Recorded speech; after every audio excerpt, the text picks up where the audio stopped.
ಸ್ನೇಹಿತರೆ ನಮಸ್ಕಾರ. ಜಲಾಗ್ರಹ ಮತ್ತು ಶಾಶ್ವತ ನೀರಾವರಿ ಹೋರಾಟ ಸಮಿತಿ ಇವೆರಡೂ ಜಂಟಿಯಾಗಿ ಇವತ್ತು ನಮ್ಮ ಕೋಲಾರ, ಚಿಕ್ಕಬಳ್ಳಾಪುರ, ಬೆಂಗಳೂರು ಗ್ರಾಮಾಂತರಕ್ಕೆ ಶಾಶ್ವತ ನದಿ ನೀರಾವರಿ ಬೇಕು ಅಂತೇಳ್ಬಿಟ್ಟು ಹೋರಾಟ ಮಾಡ್ತಾ ಇದ್ದಾವೆ. ಸೊ ತೆಲಂಗಾಣ ಮಾದರಿ ಹೋರಾಟಕ್ಕೆ ಸಜ್ಜಾಗ್ತಾ ಇದ್ದಾರೆ. ಸೊ ಅದರ ಅಂಗವಾಗಿ ಇದೊಂದು ಕಿರುಚಿತ್ರ ನಿಮ್ಮ ಮುಂದೆ ಇಡೋದಕ್ಕೆ. ಸೊ ಏನಪ್ಪ ಇದು ಅಂದರೆ, ಕೋಲಾರದಿಂದ ಯರಗೋಳಕ್ಕೆ ಬರೀ 45 ಕಿಲೋಮೀಟ್ರು. ಸೊ ಆ 45 ಕಿಲೋಮೀಟ್ರು ನಿಮಗೆ ಪೈಪ್ಲೈನ್ ಕಂಪ್ಲೀಟ್ ಆಗಿದೆ. ಯಾವ ಥರ ಅಂದರೆ, ಯರಗೋಳದಿಂದ ಬಂಗಾರಪೇಟೆಗೆ ಒಂದು ಪಂಪ್ ಸೆಟ್ಟಲ್ಲಿ ಪಂಪ್ ಮಾಡಿದರೆ, ಮತ್ತು ಬಂಗಾರಪೇಟೆಯಿಂದ ಕೋಲಾರಕ್ಕೆ ಪಂಪ್ ಸೆಟ್ಟಲ್ಲಿ ಪಂಪ್ ಮಾಡಿದರೆ ಕೋಲಾರಿಗೆ ಸರಾಗವಾಗಿ ನೀರು ಬರ್ತಾ ಇದೆ ಆಲ್ರೆಡಿ, ಯರಗೋಳ್ ನೀರು.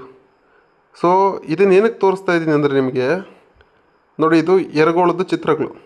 ಸೊ ಯರಗೋಳಲ್ಲಿ ನಮಗೆ ಸರಿಸುಮಾರು 14.5 TMC ನೀರಷ್ಟು 1.5 TMC ನೀರಷ್ಟು ಸ್ಟೋರೇಜ್ ಕೆಪಾಸಿಟಿ ಇದೆ.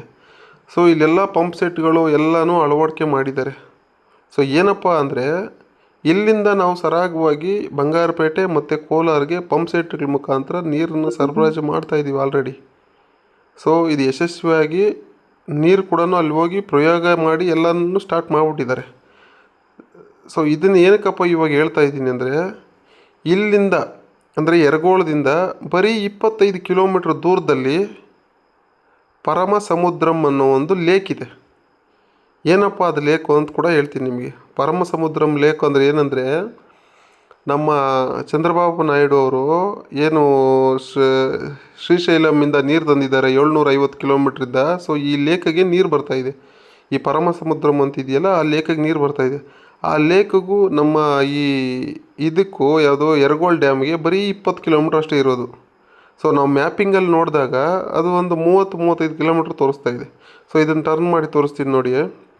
ಇಲ್ಲಿ ಈ ಶಾರ್ಟ್ಕಟ್ಟಲ್ಲಿ ಹೋದಾಗ ಬರೀ 20-25 ಕಿಲೋಮೀಟ್ರ್ ಮಾತ್ರ ತೋರಿಸ್ತಾ ಇದೆ. ಸೊ ಇಷ್ಟು ಪೈಪ್ಲೈನ್ ನಮ್ಗೆ ಆಗ್ಬಿಟ್ರೆ ಸರಾಗವಾಗಿ ನದಿ ನೀರು ನಮ್ಮ ಕೋಲಾರಕ್ಕೆ 100% ಮಾಡ್ಬೋದು.